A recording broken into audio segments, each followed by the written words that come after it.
অনেক দিন আগে একটি গ্রামে একটি পরিবার বাস করত। পরিবারে শাশুড়ি, বউ আর ছেলে ছিল। বউ সবসময় নিজের বাবার বাড়ি চলে যেত। আরে খোকা, নিজের বউকে এবার কিছু বল। আচ্ছা, আমি ওকে বলছি, যাতে ও আর তার বাবার বাড়িতে না যায়। যখন তার বর বাবার বাড়ি নিয়ে কিছু বলল, তখন আরো অশান্তি বেড়ে গেল। সে রেগে আবার নিজের বাবার বাড়ি চলে গেল। সে নিজের বাবাকে সব খুলে বলল। তার বাবা তাকে একটি ঘরে নিয়ে গেল। আমি তোকে একটা ওষুধ দিচ্ছি, এই ওষুধটা তোর শাশুড়ি আর জামাইকে খাওয়াইয়ে দিবি ভাত খাওয়ার সময়, ঠিক আছে? হ্যাঁ বাবা, খাবারের সঙ্গে ভালো করে মিশিয়ে ওদের খেতে দিব। কাজ হবে তো বাবা, সব সোজা হয়ে যাবে তো বাবা। আমাকে যেন আমার ইচ্ছে মতো চলতে দেয়, আমি এটাই চাই বাবা শুধু। ভালো করে খাবার সাথে মিশিয়ে দিও, দেখবে আল্লাহর রহমতে ঠিক হয়ে যাবে। তুমি চিন্তা করো না, ঠিক আছে মা? তুমি এখন নামাজ পড়ো, আল্লাহকে ডাকো, সমস্যা সব ঠিক হয়ে যাবে ইনশাল্লাহ।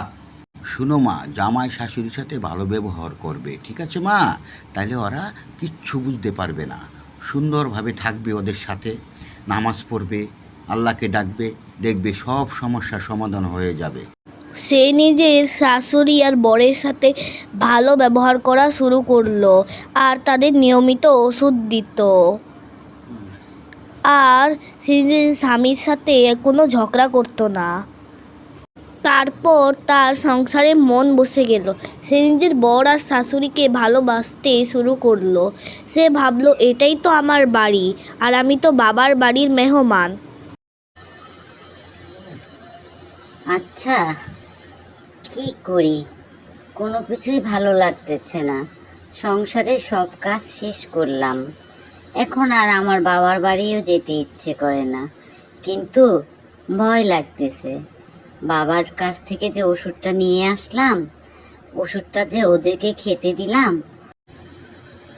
কোনো ক্ষতি হয়? আচ্ছা, আমি একবার বাবার সঙ্গে দেখা করি।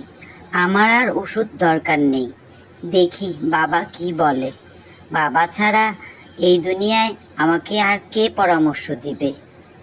আমার খুব ভয় লাগতেছে, বাবার কাছে আমার যাওয়া দরকার। বাবা, তুমি কেমন আছো? অনেক দিন আসা হয় না, সংসারে অনেক ঝামেলা, আসতে পারি না কাজের চাপে।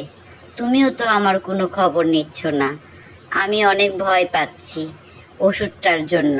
ভয় পাওয়ার কিছু নেই মা, ওটা ওষুধ ছিল না, এটা পানি ছিল মা। চিন্তার কোনো কারণ নাই মা। তোমাদের সংসারে সব ঠিক হয়ে গেছে মা, এখন তুমি বাসায় চলে যাও মা। আল্লাহর রহমতে সব ঠিক হয়ে গেছে মা, এখন তোমার টেনশন করার কিছুই নেই মা, নিশ্চিন্তায় থাকো মা। বন্ধুরা, ভিডিওটা ভালো লাগলে লাইক, শেয়ার, কমেন্ট এবং সাবস্ক্রাইব করুন।